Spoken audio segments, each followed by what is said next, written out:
Okay. All right, everybody. Welcome back to the podcast. Jim and I have actually switched places. I just noticed. You're on the. Yeah, man.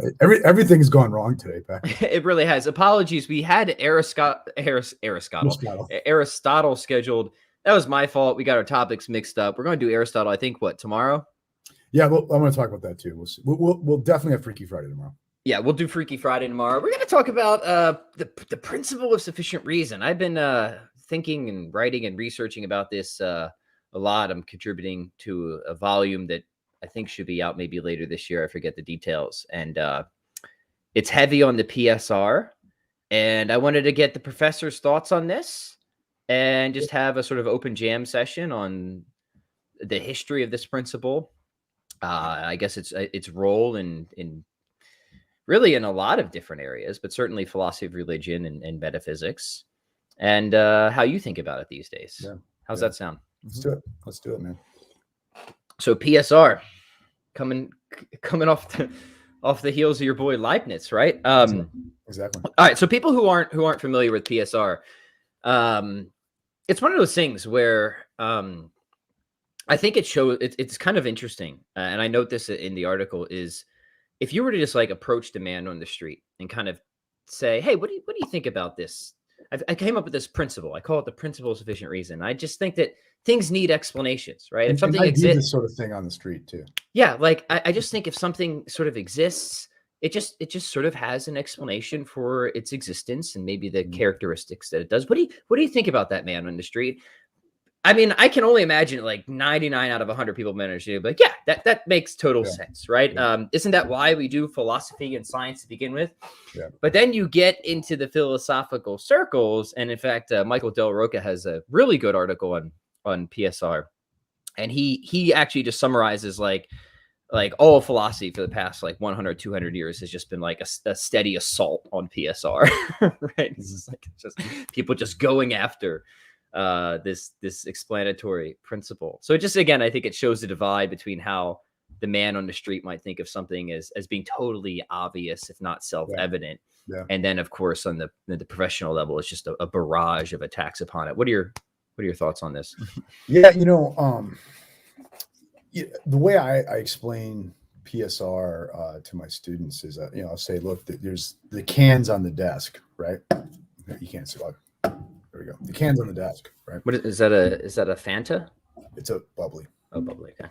So, but the can's on the desk, so you've got a state of affairs. I like to think of PSR in terms of facts or states of affairs, and the can's on the desk, but no one put it there, right? The wind didn't blow it there, God didn't create it there, no leprechauns, conjured it there. It is St. Patty's Day, all that. Happy feast day, by the way. Oh yeah, dude, happy St. Pat's Day. Yeah, absolutely. Like you'll go through, like there's just absolutely no explanation as to why the can is there. The students very quickly see that just, they won't go to say it doesn't, it's a contradiction or something, but they'll say that just seems extremely odd, right? And they see that there's kind of a intuitive default position that when we do encounter a state of affairs that could have been otherwise, that we always go looking for some external reason for it, right? Right. I think it's easy to motivate it that way, right? And I think you can, it's interesting. So it's one thing to say, let's leave aside like whether or not the PSR reflects like the world in itself, right? I think it's very, very difficult to deny that human consciousness is structured this way, right? Where we encounter things, especially things that we know could have been other than they are, we inevitably make an inference to the fact that there is an explanation for it, that there's something that has brought it about or otherwise accounts for its being that way, right? And I think like interesting, I haven't thought much about the PSR lately, except in my reading of Schopenhauer. I did quite a bit last year. Mm-hmm.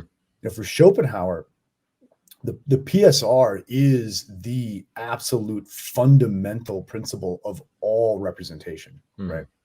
That he doesn't think like to say you have like a thought is to actually invoke the PSR, right? Because he thinks like the only way you can get one entity into a network with other entities is through some kind of causal story, right? It's through an explanatory story, right? So I think at the very least, I think there's a very good case to be made that whatever we think about the relationship between human consciousness and the noumenal realm, as it were, the idea that the human consciousness can operate without the PSR, I think is pretty silly. Yeah. So I guess there's maybe we should try and motivate it a little bit. Why do people think this principle is true? I think it's undeniably true, and I think a lot hinges on this, especially in the worldview debates. I actually think the question of theism is relatively easy if you have PSR.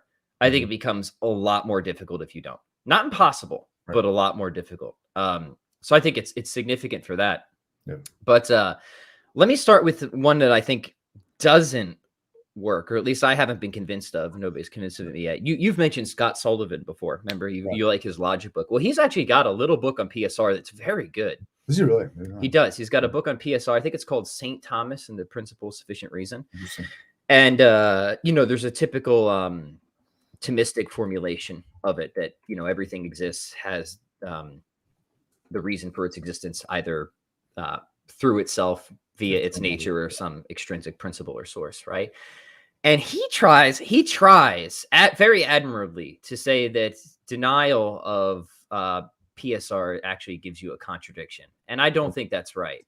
That was Leibniz's view, I believe, actually. Yeah. So I mean, we have a conjunct there, right? So everything exists has that whereby it exists. I think you could probably make a case that to deny that, you're going to be stuck with something that both is and is not differentiated from nothing. So maybe you could get a contradiction for that first conjunct, but it's the source one, right? That's really tricky there, where if you say either through itself or from another, it's right there that the brute fact skeptic is going to say, nah, buddy, there's something that just is, and that's the end of it, neither through itself or from another. And I don't see how an advocate of PSR can offer any sort of deeply question begging response to the brute fact skeptic at that point. And for people who aren't familiar, PSR to me just says reality is intelligible. That's it. And denial of PSR is just that there's at least one, if not many more brute facts, right? I think that's the way to break it up. So that's a very admirable attempt at PSR that I think just it doesn't work. I've never seen a good defense of PSR where its denial actually leads to a contradiction. I'm open to it, and I've looked. That'd be a wonderful thing. I'm a big PSR fan, but I don't know. Am I wrong there? Are you on that side, Jim, or where are you on? No, I was never really impressed with Leibniz's attempts to demonstrate it, right? From the principle of non-contradiction, right? And he doesn't always say that. I think it's sometimes he sees the PSR as just fundamental in the same way the principle of non-contradiction is, right? But also I think you have to say there's a difference between the PSR and the principle of non-contradiction in that, so for instance, Aristotle, would say we can't get speech off the ground, right, without the principle of non-contradiction, right? But it does seem like we could enter into communication without presuming we can make ultimate sense of things, right?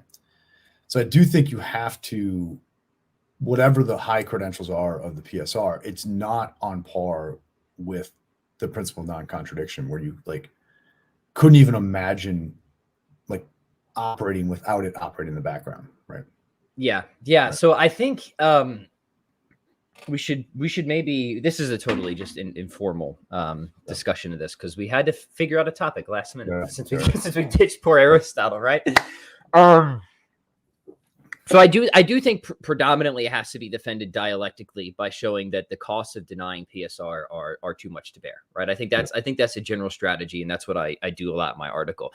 And there's different ways of doing this, right? It's hey, if you like scientific reasoning, if you like inference to the best explanation, it's hard to hold any of that stuff up apart from PSR, right? And in fact, it seems like what sort of undergirds all of this is at least an implicit commitment to PSR.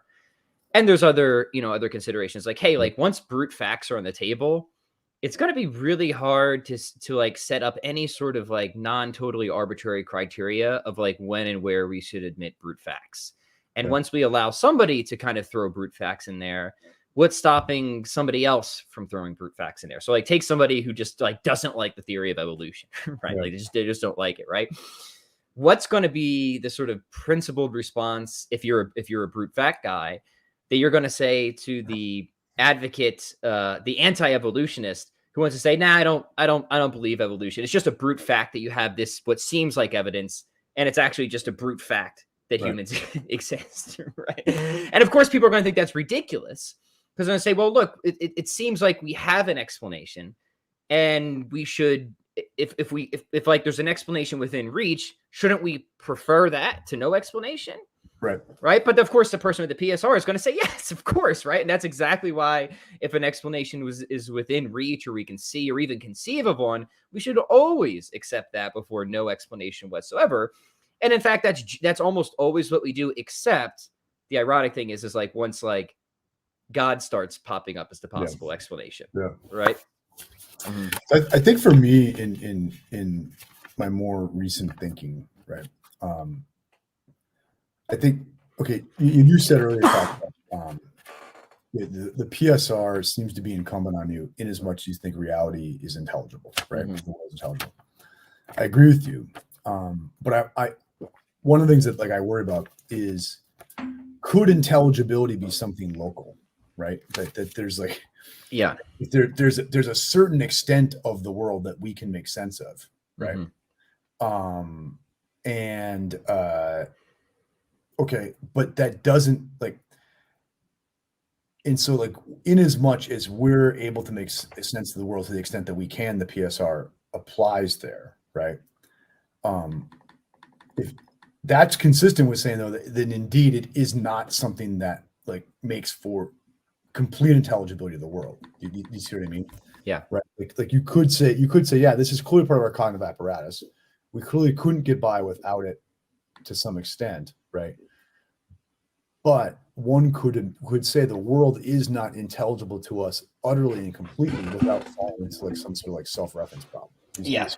Right. I do. Right. And so I don't know that undermines any kind of like argument you use the PSR for, right? Because setting an absolute limit on intelligibility for us, right, is something that no one could do in a non-question begging way, one way or the other, right? But I do think it kind of puts an uncomfortable footnote on any of those arguments, right?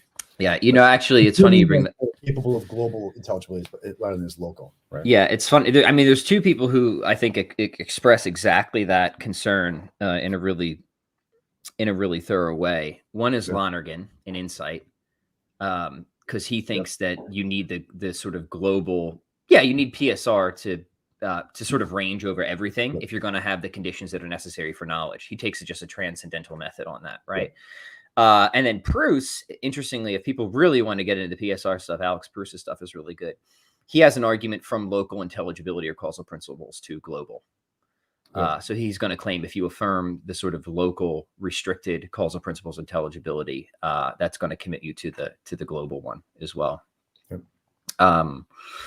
I think what convinces me most of PSR, just personally, are one is just deep intuition, right? So I'm just so much of a common sense guy, but I just think like if you have a strong intuition of something, like you better give me a darn good reason before I start to deny this intuition. Otherwise, I think like all of epistemology is gonna suffer heavily from that, right? And this is why I brought up the sort of common man in the street example, because this is sort of like how I do my sociological surveys to see like how people's metaphysical intuitions are, right? And we have this very strong intuition, right? Unrefined, granted, right? Unrefined until we step into the philosophical circles, that reality is globally like the things have explanations, right? This is what motivates science. Scientists like they aren't expecting that we're just going to hit some part of the universe and suddenly it's going to be complete chaos. Now maybe we will, right? Maybe we will. Yeah. But that's not the expectation. The thing is always like locality in this sense wouldn't have to be like literally spatial. Like we can make sense of this corner, like literal, like spatial, whatever that would even mean, corner of the universe. It could just be that, no, like wherever we go, we can make a kind of limited sense of things, right? But this isn't it's not getting the whole picture. Do you see my point? Yeah. Right. Like it might be that like we are only attunable to the aspects of the reality that are subject to the PSR. Oh yes, yeah. See, that's an important distinction. That's good because it's not like if we got farther enough out from the Earth, the PSR would break down. It's just like, no, we cannot simply we're not receptive to anything that doesn't operate by the PSR, right? Yeah. You see what I mean? And so there could be, corners of reality, metaphorical corners of reality that are not subject to it, right? Yeah. In the same way that, we can, scent can play a role in our sense making, right? But there may very well be, and there are, right, many things that scent doesn't reach, right? Right. Yeah. So a couple thoughts on that. One is, yeah, I guess my thought is, again, like, what are the costs of having brute facts, right? Once you have brute facts in there, I think anywhere, Yeah. well, why would they just be out of the range for us, right? Like, what restrains chaos or bruteness out of our range rather than Yeah. into our range, right? Yeah. Again, like, I can't think of anything that would constrain Well, bruteness in that type of way. if they just weren't relevant to the evolutionary past that brought about our cognitive faculties. Yeah. But I guess when I'm thinking of a brute fact, right, of something that can just happen for no reason whatsoever, there's just no intelligibility to it. Then it just seems to me like everything is on the table, like a moose, right? Just popping into existence from nothing, right? But I would say like the moose is clearly within the realm of like human cognitive intelligibility, right? Right. And what I'm worried about is like, okay, clearly, I think it's irresistible to say that we cannot help but think in terms of the PSR, right? Yes. Okay, but are we operating under the presumption that human cognitive powers get the whole story, right? Yeah. Such that might it be that that is how we think, and we can only get to yes, part of reality where the PSR applies. Right. So let me make this distinction. Tell me if this is track what you say, right? Reality is completely intelligible versus reality is completely intelligible to us. Yeah, or might even add a third is like, we are only capable of dealing with the aspect of reality that is completely intelligible. So my thought with these distinctions is the world is completely intelligible, but only partially intelligible to us. Yeah. That's what I think. So I think PSR, I think we have to know that PSR holds a priori to have any knowledge, to have rationality at all. But so I think, I think PSR sort of ranges over everything, but I don't think that reality is fully intelligible to us. I mean, obviously it's not, right? It's not. Yeah. It's obviously it's not. But if you admit though, there's limits to what's intelligible to us, right? Then I mean, this is like the basic Kantian Schopenhauerian argument. Like, if you say there are limits to what's intelligible to us, right? You're going to have a hard time, I think, making an inference from the conditions of intelligibility to us to how things are completely full stop. Yeah. That like, if it, like the way I'm thinking of it, I mean, it's not actually my view, but I think it's worth entertaining. Could it be the case that there is in fact an aspect of reality, right, that is utterly intelligible to the given that it follows the PSR, and that's the aspect of reality that we're tuned into, right? There could still be utterly unintelligible aspects to reality, right? Do you see that? That we're just not tuned into, right? So let's when you mean unintelligible, you mean it's just a completely brute. It makes no sense. It's just a completely brute state of affairs, right? And for people who are listening, when we say brute fact, like there's something where it makes sense to ask a question about it, right? Like it's not like why are all mother's parents or something like that, right? That doesn't really make sense once you understand what we're talking about, right? Virtue of what was that bachelor and unmarried man? Yeah, right. So it's something where it really does make sense to inquire about this thing, and it's not completely intrinsically intelligible in itself, right? So it doesn't explain everything about itself from within itself. It's not a self-explanatory fact. Yeah.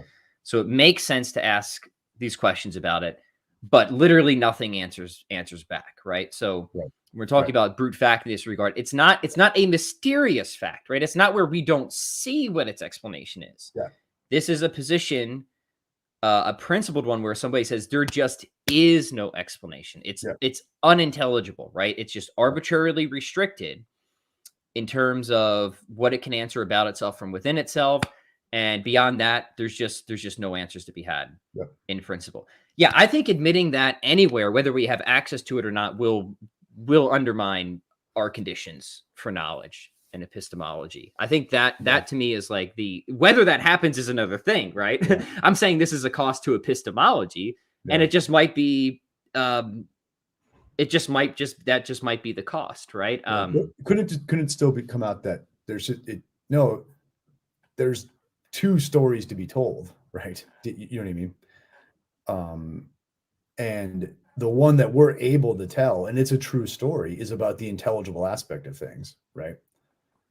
And yet that doesn't mean there isn't a fundamentally unintelligible aspect of it.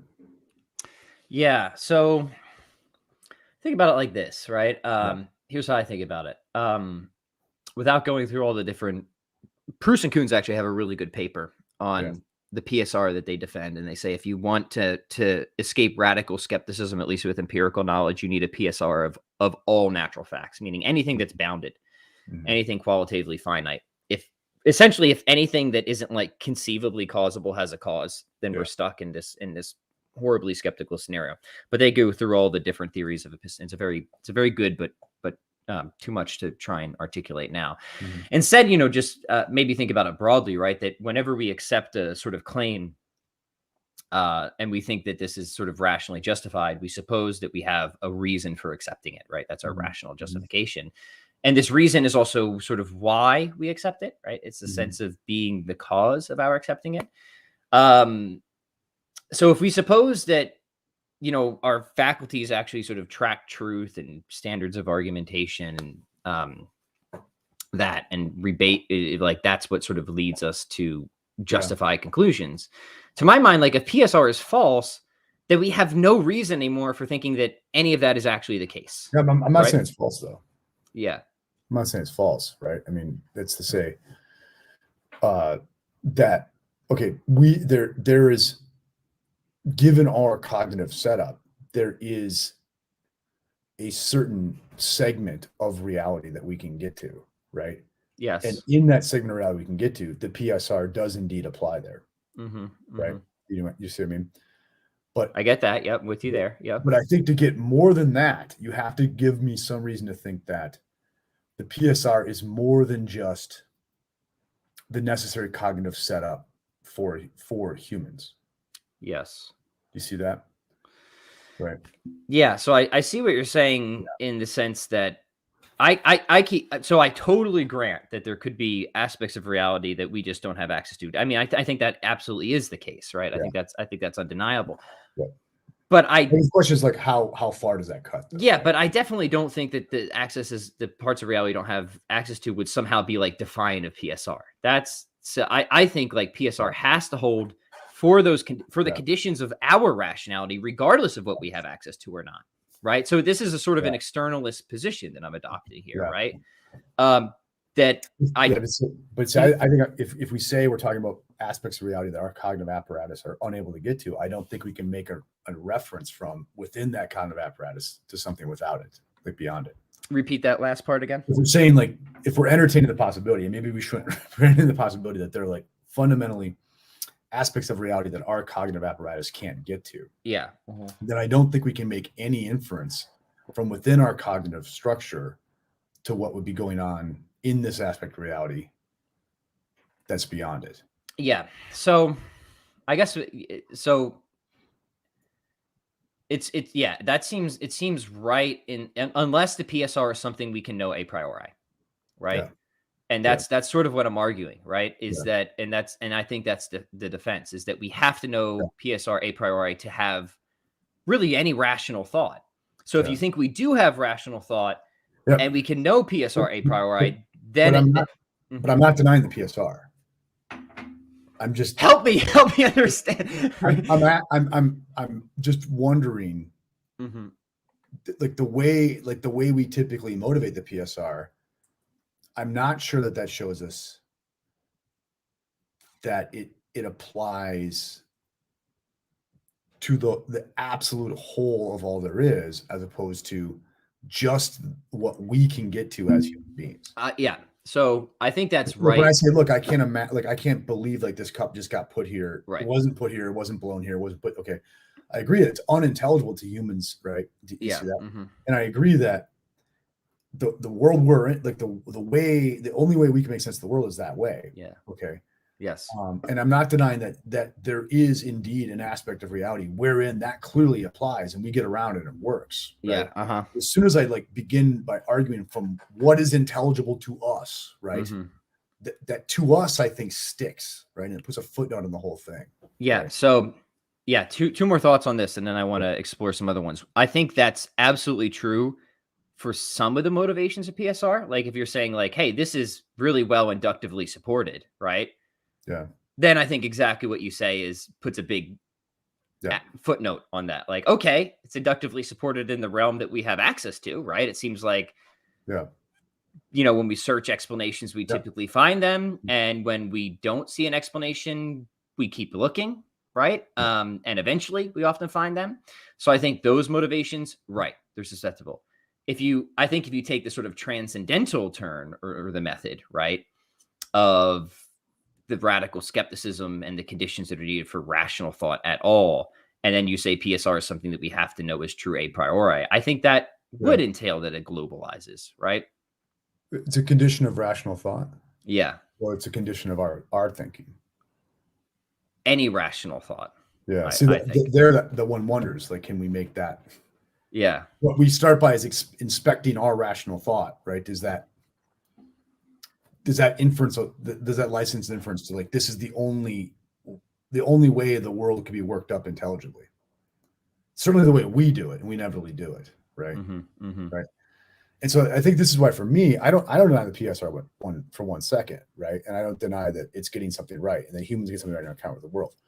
Do you see what I mean? But I don't think it tells me that there might not be aspects beyond our all possible ken where that would be unintelligible to human beings because we're wrapped up in this principle, right? Yeah. But I don't think this undermines any argument you want to make using the PSR. Yeah. So clarify, like, unintelligible to human beings versus unintelligible full stop. You're saying unintelligible full stop that we don't have access to, or just unintelligible, like we can't access it. Which one are you advocating? Can you do the distinction again for me? I lost that. So I don't even know if I want to say unintelligible for us. Like there's something that for whatever reason it doesn't come into our range, but it's totally unintelligible, right? So just it seems like it would need an explanation, doesn't have one. It just came into existence from nothing, right? But it's not in our range. It's not in our cognitive faculties can't pick it up for anything, but it's totally unintelligible. There's that. Or there's just parts of reality that are intelligible. They have explanations. They have causes that they need causes, but they're not in our range and we don't understand them, or they just exceed our possible comprehension. So that's what I'm trying to, like, which one of those are you talking about? I think I'm going with the former there, if I'm getting it right, in saying maybe, and I got to think about what the status of that maybe is, right? Because you can't even decide on a probability because that's still going inside our thing, right? Yeah. I would say that maybe, scare quote maybe, right? There is an aspect of reality where there are legit brute facts. Yeah. Okay? But that would be unintelligible to us. So like somebody who's going to like appeal to brute facts and want to talk to one of us has stopped making sense, right? Do you know what I mean? Like all we have to go on is the aspect of reality wherein the PSR is operative. Yeah. So I think, two things with that. I think that would undermine the conditions for rationality, full stop. And I don't think that there's any principled way to say, like, again, what constrains bruteness, right? Like, why could something just come from nothing outside of my range versus me just have a thought that came from nothing, right? Yeah. That seems justified, but is Right. actually completely brute. Like what Yeah, constrains it, right? I'm not saying that that Mhm. this would make any sense to us, right? It does. What I'm saying is like I am not absolutely certain that all that what humans can make sense of exhausts what there is, Yeah. right? That I'm not certain of. Yeah. So for me, it just comes down. I think the strongest. I think there's many Mhm. considerations for PSR, but the ones that I think would help to address that footnote, and I think Yep. that is a really good um It's the Kantian consideration. footnote. Yeah. Yeah, it's a good because like if you're just basing PSR off of inductive support, for example, Yep. you're right. Sure, that's fine. That's a consideration, but I think we'd have to deal with that. However, I can't help but think that if bruteness is admitted anywhere, either within our range or without, that we don't have this sort of catastrophic skepticism. Now, it just might be the case that we have catastrophic skepticism and we can't secure the conditions for knowledge, and reality is fundamentally absurd. This is why I've said Yeah. before, Well, I think, yeah, but I'm not saying reality is fundamentally absurd, right? I'm not denying for a second there is an intelligible reality that we're getting, right? And our structures of thought are getting it, right? yeah, You see what I mean? My point is from that it doesn't follow that where scare quote where those structures of thought apply, right, mhm. are indeed the whole of all there is, So right? what would you say then Mhm. is what sort of keeps the intelligible structure intelligible from itself being brute? Now the brute facts are on the table, or the brute structure from leaking into the intelligible structure and ruining the intelligibility of that intelligible Yeah, structure. Do you see my yeah, concern here about this sort yeah, of constrained? yeah. I think that would be would require us to take a second order perspective that's unavailable to us because it would force us to look at like our rational structure of things from the outside and looking, you know what I mean? Yeah, to have Whatever, a God's eye view of it, let's have a right? God's eye view of it. Yeah. Right. Yeah. But my problem is like as soon as that's a possibility on the table, the conditions of rationality and knowledge are gone at that point, right? Just because This is, that is a yeah. possibility. But see, but see that's where I think we actually disagree is because I think I could admit there are aspects of reality that may be utterly irrational. We can't get to them, right? Mhm. But that doesn't mean we're not getting to the aspect of reality that does make sense and what we find out about it is true, right?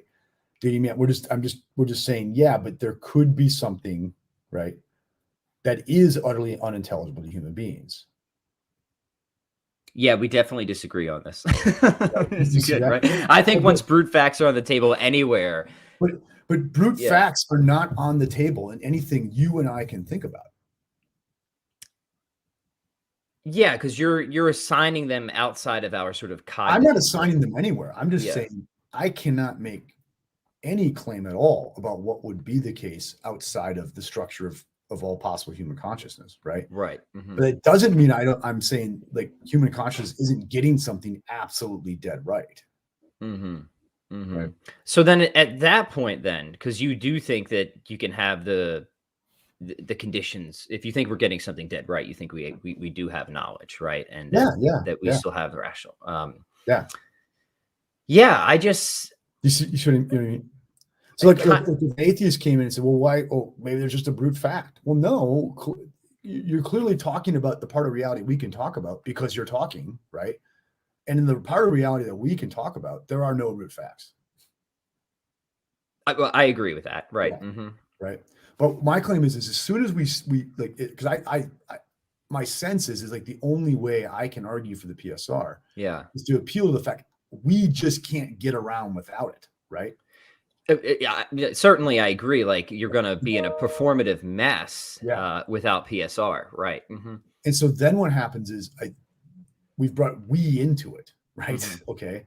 And it sounds like it's part of our operating program, right? Like we Yeah. can't make sense. And I have no problem with that, right? That doesn't mean it doesn't get the world right. You know what I mean? So let me ask you this then. Are you saying that like the PSR is just like an because if look, if you're admitting brute facts, you are or even the possibility of brute facts. That's the end of PSR as far as I can tell, right? But now it just seems like it's just sort of a performative assumption rather than an actual principle of reality. You see what I mean?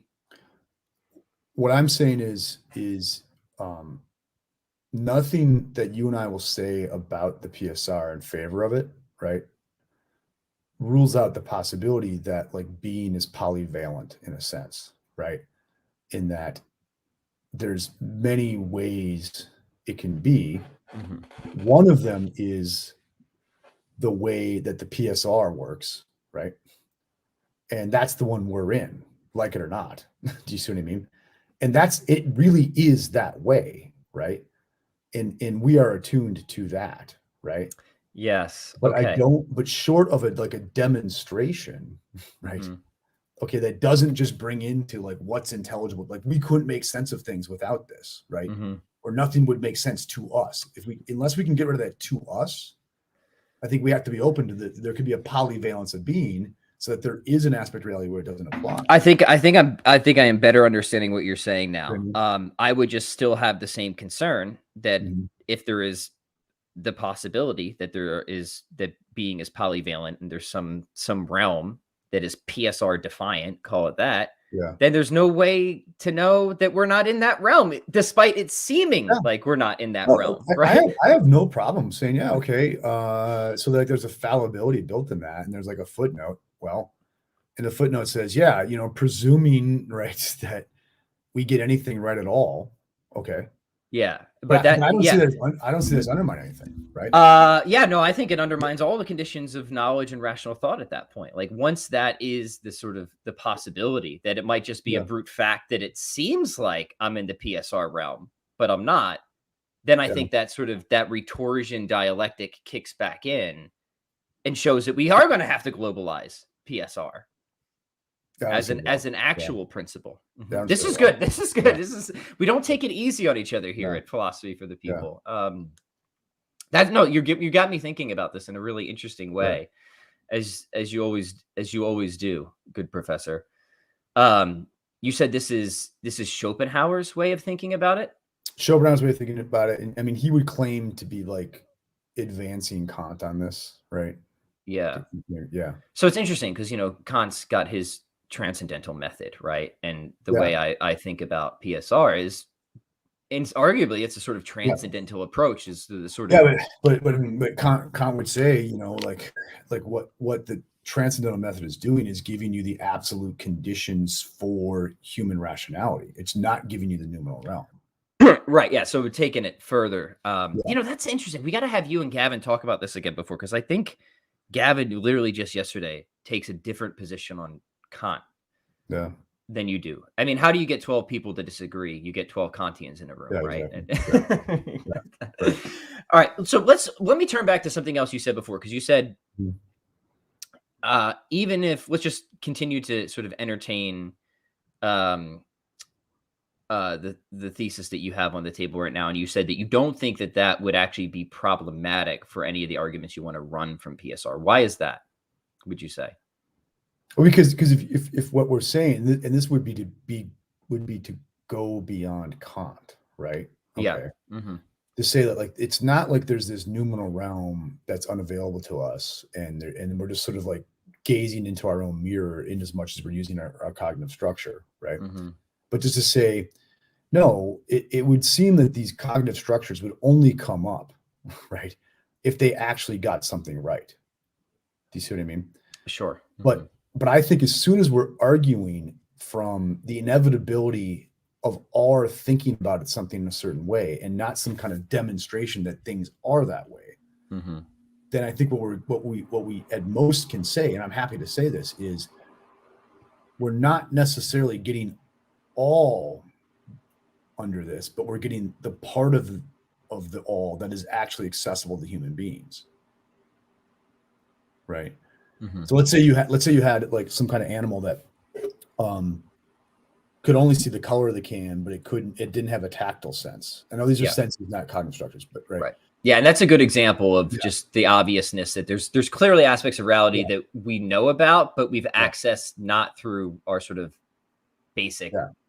apparatus, Exactly. right? Yeah. Mm-hmm. So like so let's say it's not getting the whole of the can, but the can really is purple, right? Mm-hmm. And it's getting that right. Okay. And so I'm not happy. I'm like willing to like endure to say, right? I'm not, you know what I mean? Yeah, well, maybe it's like this. It's like, yeah, it's right. We can't get the world, but right. Through our cognitive apparatus. And it seems like I'm going to show up around this. Our cognitive apparatus are just built around the PSR. Okay, cool.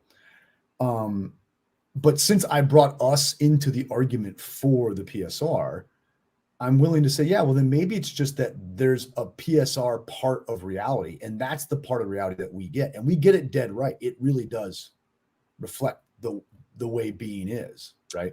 Yeah. So then for you, in that part of reality, if you think PSR ranges over enough stuff that that's just going to entail God's existence, you would say in that part of reality, it's theism, right? Well, no, but the Right, thing is, or- let's just say is like, okay,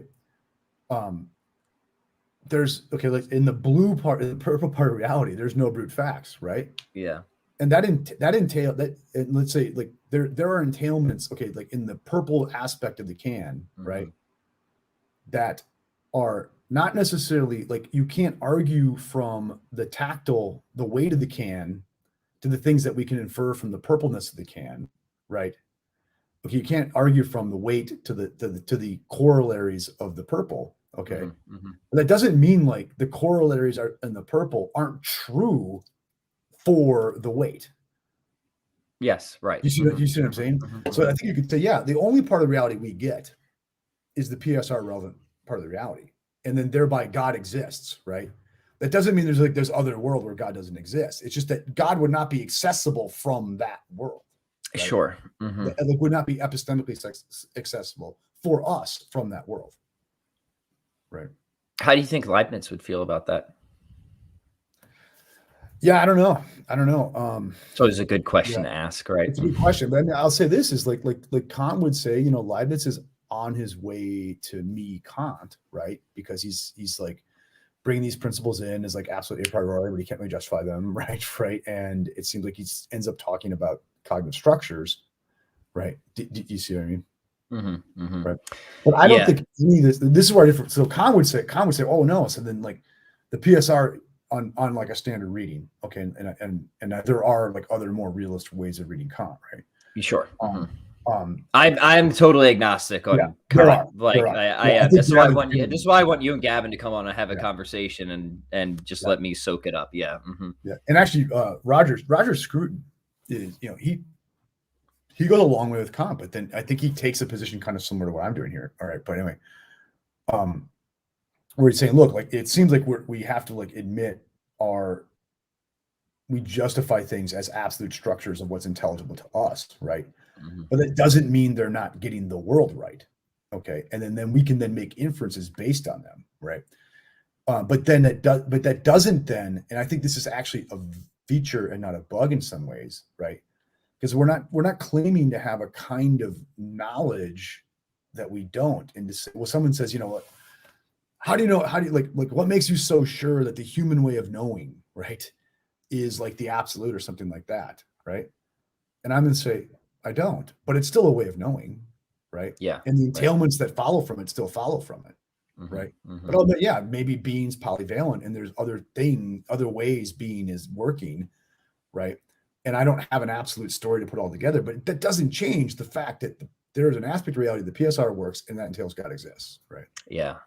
So that consideration is very interesting. I need to stew on that. What is and like as always, this is just me reflecting. This is just open jam session right here. That's what we said we were going to do on that on today's episode. I see some questions and comments. We'll tend to those in minutes, guys. So just send in whatever you have. Where is it? Because I would actually I love Scruton, but I haven't read him on Kant. Do you know where he has his stuff on Kant? Okay, so Soul of the World. Okay, you get a lot of Kant, but that's more of a philosophy mindy thing. And I have not read that one. The Face of God. The Face of God is a very, very interesting book. Okay, I'm gonna. We should go like have an independent read of the natural theology section, The Face of God, and come back and have a look at that. You know, that would be really cool because Scruton, he didn't end his life religious, did he? Well, I mean, he was a you know kind of a high church Anglican, and you know I think like vulgar sort of irreligion would just be in far too bad a taste, right? Yeah. He liked a nice aria, right? But I mean, in the face of God, he is defending theism. He is defending theism of the kind. But the people miss this because like a lot of like conservative Catholics dig Scruton because he was a political conservative too, right? Yes.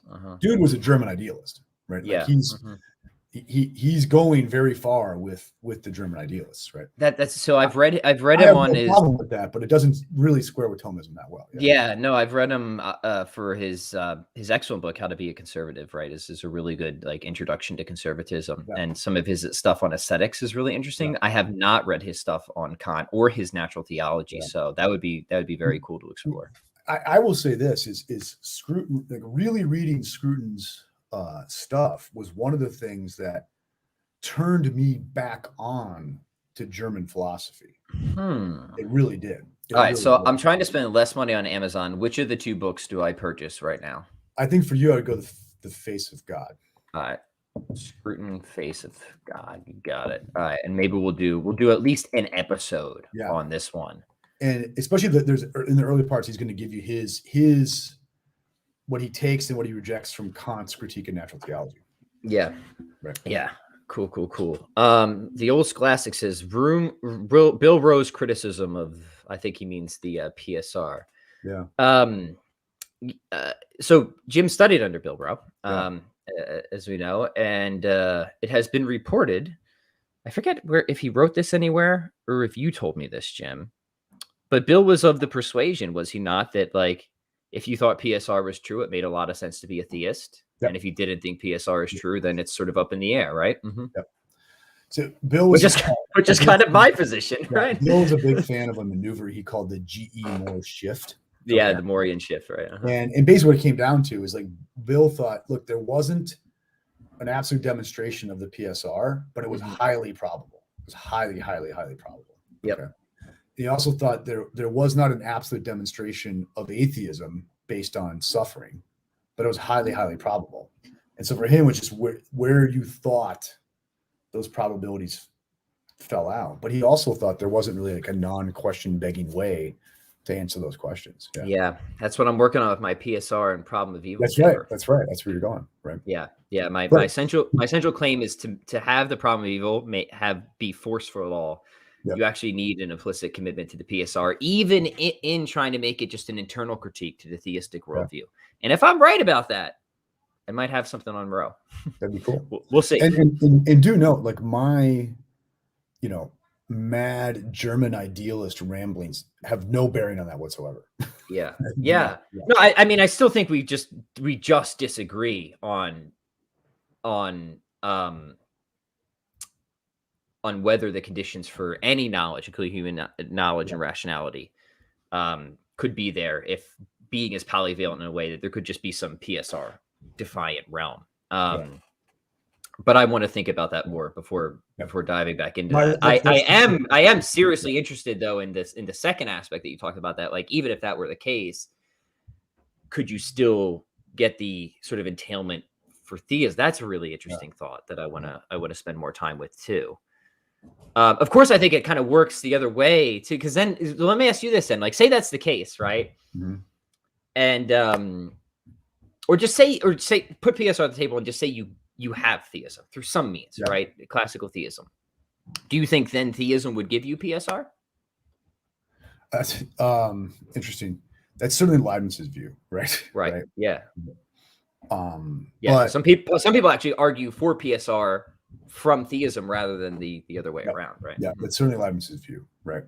Mm-hmm. But then also like on his view, and he's going to say that's going to give you like the full blown, super strong version of PSR where you have to have reasons for negative facts and you have perfect world and stuff like that, right? Mm-hmm. And once again, though, I think when we say we're making an argument from rationality, they're saying like, well, God is maximally rational. The PSR is a structure of rationality. Therefore, like the world would like the PSR would be there, right? Is that simply a reflection that our only view of what rationality looks like is PSR, given like we're only tuned into the PSR aspect of reality, right? Part of this too, we'll have to explore it in another conversation, is to what we just think the nature of rationality is, right? And knowledge, and how much you're willing to endorse, I guess, on the contemporary front from there. And I know, Jim, you've got some very interesting and occasionally exotic thoughts on all this, which is I do. I'll bet, right? Which is always a ton of fun. All right, let's see what's going on in the comments section here. Cool, If any of you guys want to what chime the in. people are asking. Brendan says, just want to say that email that went out about the diffusiveness of contingent realities was really helpful, and this coming in to go up against the brute stuff. Thanks, guys. Was that my email? Wasn't my email. It wasn't Jim's. Is that Brandon? You have to remind me which one that is. I just pump out a lot of stuff all the time. Was that a Substack one? I am still going on the Substack, guys. I haven't plugged it recently, but one of my recent posts on the Substack, actually, I called it a failed argument for PSR. That's awesome. And this was me critiquing Sullivan's view. How not to defend the PSR. How not to do it. Look, we don't want bad arguments, right? And I just don't think let me say this. So I think his book is excellent because it's not just that argument, but I think the boldest aspect of his book does fail. I don't think it works. Yeah. Mm-hmm. But as far as like a survey of the literature on the PSR and considerations for and against, it is an excellent text, and I highly recommend picking it up. Mm-hmm. Let's see here. Here's another from Brandon. I wonder what Jim would think about Pagwa, who would Jonathan Pagwa, is that who we're talking about? Who would argue that intelligibility is the pattern of reality, which we understand because we participate in it. Have you listened or heard much from him? I have people asking me to invite him on the show, but I don't have a connection. If somebody has a connection, we'd be happy to host him, but I haven't really watched much of his stuff. So I don't know if you can comment on it if you haven't watched much of his stuff. I tell you, if anyone's interested in kind of like the sorts of things that I'm playing around with, and the way I do fly, I play around with stuff, right? You know what I mean? There's a guy named Bernardo Kastrup who has a ton of YouTube stuff out there. Yeah, he's an idealist. Mm-hmm. Yeah, he defends a kind of Schopenhauerian idealism, which I've come to see. He's got a pretty interesting stance. Yeah. He just actually had a conversation with Graham Oppie not too long ago. Really? Yeah, he's a really interesting thinker. Interesting. Here's a kind of off the wall one for you, Jim. This is more of a Freaky Friday theme, but we'll give a little teaser here. Question for Jim: would you say that angels have minds? Based on what I've understood you to be saying, it seems difficult to me to say that angels have minds, or God for that matter. Yeah. I haven't thought about angels for 4 seconds, so I don't know on that one. Okay. For God, I mean, much of what I'm arguing, like let's say I make a similar argument about, say, AI. Like, basically my view on AI is whatever you say about AI, whether it's minded or not, it doesn't have the kind of mind that we have. Mm-hmm. Okay. And so if you ask me, does AI ultimately, reproduce human mindedness? I would say no. Okay. Is that the only kind of mindedness? That's a different kind of question, right? Okay. And likewise, does God have a mind? Okay. Well, already I worry about the grammar of that, right? But does God have a mind? Whatever God has, right, in terms of a mind, it's not the same as our mindedness. Like, as our mindedness is built on a kind of dependency, right? A kind of fallible interaction with things. Okay. And I think that's a very, very important aspect of human mindedness that like a lot of us in the tradition have missed, right? So I don't think what I'm arguing about minds in my later work here is at all relevant to anything that we would do in terms of speculating about God's mind, right? Yeah. Probably the same thing about angels if I give that some thought, right? Yeah, I don't spend enough time thinking about angels either. Adler's got a really,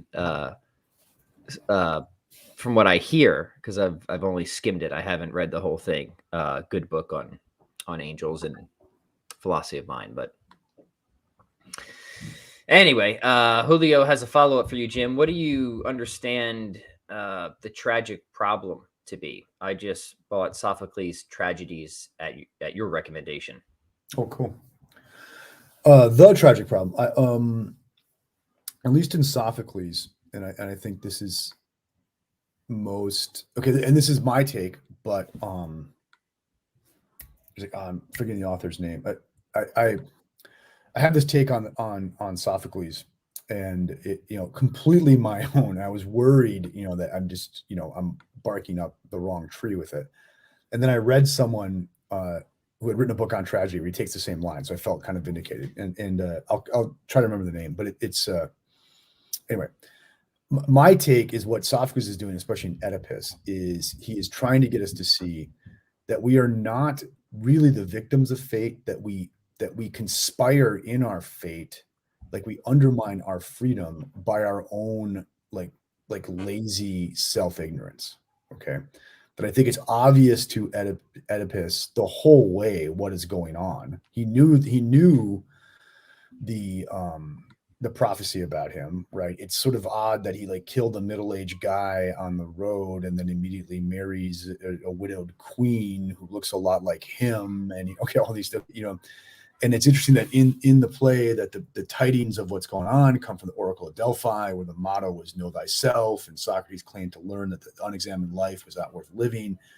And I think what you're getting Sophocles is saying is we need a kind of self-critical reflection that we are not having, right? And because of that, we are victims of our own unstated and possibly ugly motivations. There's a reason why Freud named something in the subconscious the Oedipus complex. I think Freud's getting something right there, although whatever we think of his version of the Oedipus complex, right?